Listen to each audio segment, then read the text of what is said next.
ओम जय श्री जगन्नाथम। मित्रों, मैं पपेस आप सभी भक्त जनों को नमस्कार करता हूँ। तो चलिए सुनते हैं अग्नि पुराण की अगला अध्याय। 13वां अध्याय महाभारत की संक्षिप्त कथा। अग्निदेव कहते हैं, अब मैं श्री कृष्ण की महिमा को लक्षित कराने वाला महाभारत का उपाख्यान सुनाता हूँ, जिसमें श्रीहरि ने पांडवों को निमित्त बनाकर इस पृथ्वी का भार उतारा था। भगवान विष्णु के नाभिक मल से ब्रह्मा जी उत्पन्न हुए।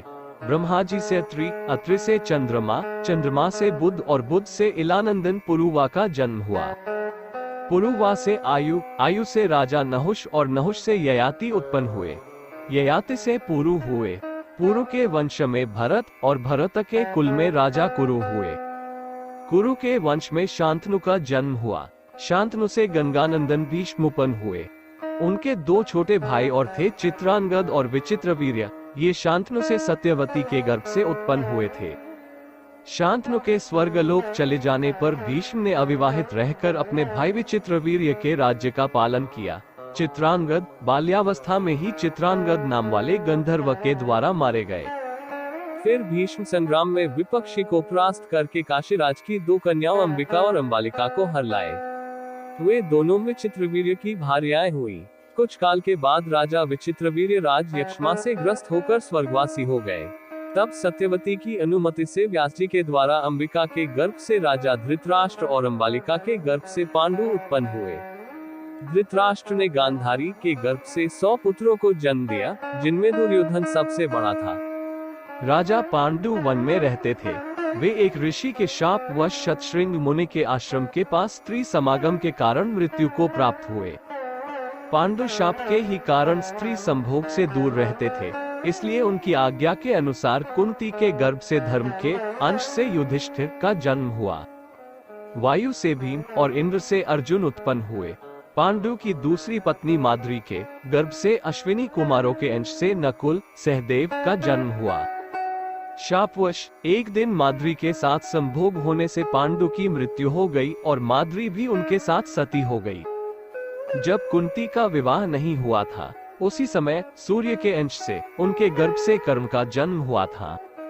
वो दुर्योधन के आश्रय में रहता था। दैवयोग से कौरवों और पांडवों में वैर की आग प्रज्वलित हो उठी। दुर्योधन बड़ी खोटी बुद्धि का मनुष्य था।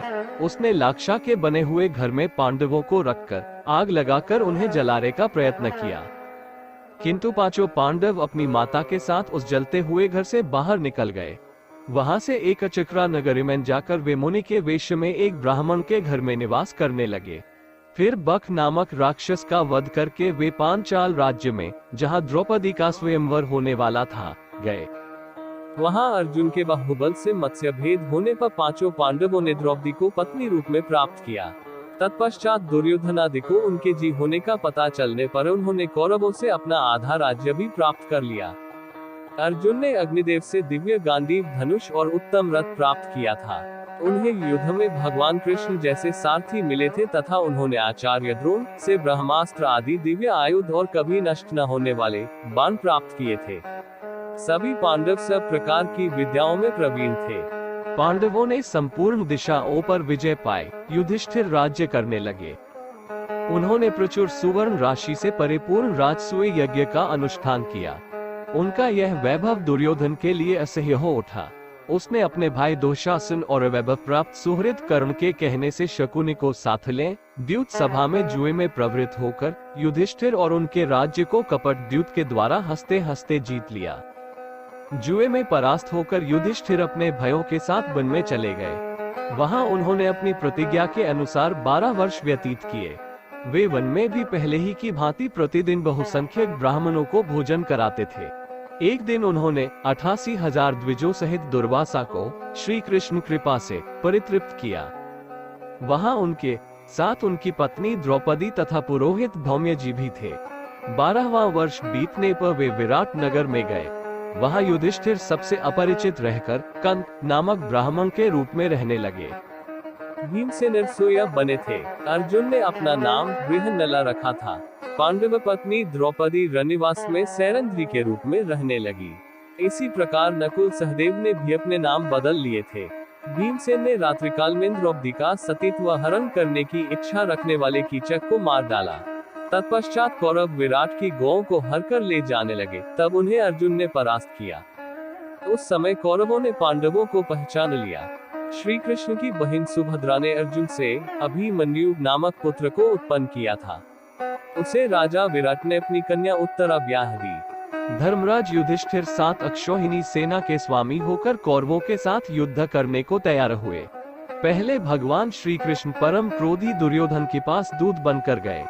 उन्होंने 11 अक्षौहिणी सेना के स्वामी राजा दुर्योधन से कहा, राजन, तुम युधिष्ठिर को आधा राज्य दे दो या उन्हें 5 ही गांव अर्पित कर दो, नहीं तो उनके साथ युद्ध करो। श्री कृष्ण की बात सुनकर दुर्योधन ने कहा, मैं उन्हें सुई की नोक के बराबर भूमि भी नहीं दूंगा, हाँ उनसे युद्ध अवश्य करूंगा। ऐसा कहकर वह भगवान श्री कृष्ण को बंदी बनाने के लिए उद्यत हो गया।